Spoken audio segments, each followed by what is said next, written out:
En el video anterior hablamos sobre 3 plantas carnívoras ideales para iniciar en este hobby, pues son plantas fáciles de cuidar y con una capacidad de adaptación a diferentes climas muy amplia. El día de hoy veremos la otra cara de la moneda y te mostraremos 4 plantas carnívoras que no te recomendamos comprar si eres principiante.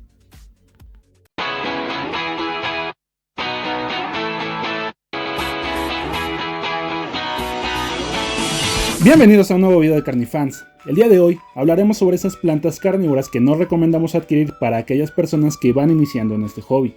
Aclaro que es una opinión personal y no una regla, ya que estoy seguro que más de uno de ustedes puede tener estas plantas con poca experiencia en el cultivo de las carnívoras. Sin embargo, la gran mayoría de las personas suele tener problemas con estas plantas cuando llevan poco tiempo en el cultivo, y eso se debe a que estas carnívoras requieren de condiciones mucho más estables y no suelen ser tan adaptables como las plantas del video anterior, y algunas de ellas pueden morir de un día para otro sin apenas haber mostrado signos de alerta, pues muchas veces la planta suele verse bien y al día siguiente ya están en un estado decadente sin que podamos hacer nada para salvarlo. Comenzamos con una planta que suele ser muy deseada por muchos coleccionistas y cuya belleza es innegable.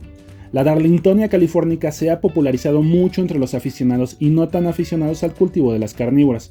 Es una planta norteamericana que está emparentada con las sarracenias e incluso en condiciones adecuadas puede convivir con ellas en nuestro cultivo. Sin embargo, una de las razones por las que no recomiendo adquirir una de estas plantas si eres principiante es por la sensibilidad de sus raíces ante un sustrato que se calienta. Recordemos que estas plantas habitan en zonas donde son regadas por agua de deshielo, lo que implica que están acostumbradas a un sustrato húmedo y muy fresco, y a pesar de estar a sol directo todo el día, sus raíces apenas y notan ese calor.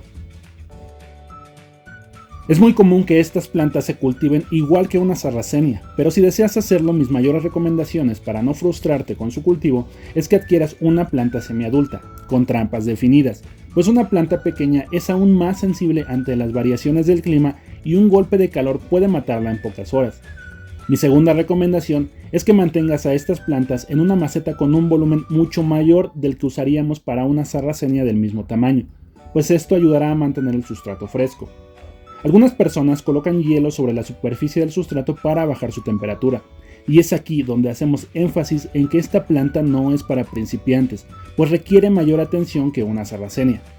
Nosotros te compartimos un video en el que te mostramos cómo mantener la temperatura fresca en el sustrato sin necesidad de estar vigilando la maceta. Te dejamos el link en la descripción. La segunda planta de este top es la heliánfora, que también está emparentada con las sarracenias y darlingtonias. Esta integrante de la familia también suele representar un dolor de cabeza para aquellos que inician en este hobby, pues las condiciones climáticas a las que está acostumbrada naturalmente son en ocasiones difíciles de recrear en nuestro cultivo. Las heliánforas son originarias de los tepuyes venezolanos en su mayoría, y en estos lugares la vegetación está tan aislada que muchas especies vegetales que ahí habitan son únicas en el mundo, por lo que no es fácil adaptarlas a entornos diferentes. Esto no quiere decir que sea imposible mantenerlas, ya que este género de carnívora también se está popularizando entre los aficionados. La dificultad con esta planta radica en que necesitan temperaturas frescas casi todo el año, no se adaptan fácilmente a temperaturas altas y se desarrollan mejor con un porcentaje de humedad ambiental alto. Generalmente, estas plantas se cultivan en terrarios, donde se pueden mantener los parámetros de luz, temperatura y humedad perfectamente controlados, y esto significa conseguir una pecera para construirlo, un sistema de iluminación LED del cual deberemos estar atentos para no sobrepasar las horas de iluminación que pueden derivar en quemaduras para la planta, y si deseamos evitar eso, deberemos conseguir un timer que controle con exactitud el encendido de las lámparas. Asimismo, deberemos conseguir un humidificador que mantenga un ambiente húmedo necesario para esta planta.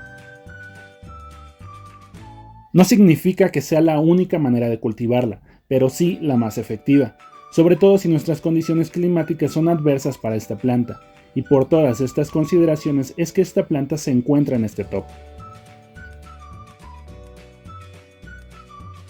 La tercera planta de la que hablaremos tristemente es nuestro género favorito.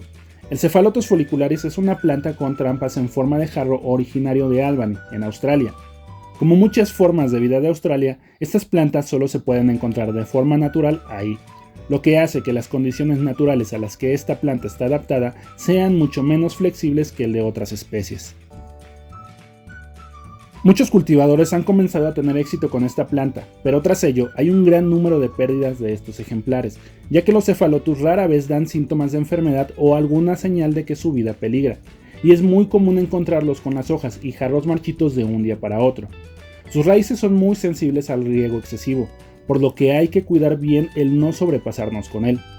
Si bien las plantas pueden adaptarse al sol directo, muchas veces puede ser peligroso para estas plantas exponerlas a demasiadas horas de radiación solar, sobre todo si las temperaturas son cercanas a los 40 grados, pues esto hará que los jarros comiencen a cerrarse para evitar que sus líquidos se evaporen, y al ser una planta que no requiere demasiado riego como una sarracenia, el riesgo de deshidratación por un sustrato seco se eleva.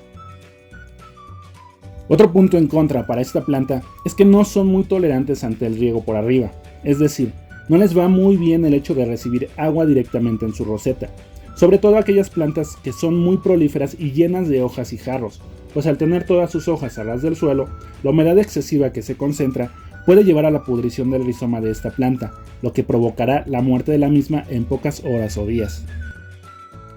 La última planta de este top es la Roridula gorgonias. Esta planta del sur de África aún sigue siendo poco habitual en la mayoría de los cultivos de los aficionados. Para empezar, es poco habitual conseguir semillas de esta planta, aunque poco a poco comienzan a circular cada vez más en el mercado. Y si no es el caso, más raro es conseguir ejemplares de esta planta. En caso de haber ejemplares en venta suelen ser pequeños, pues una planta adulta difícilmente podremos encontrarla en venta, ya que su precio sería muy alto.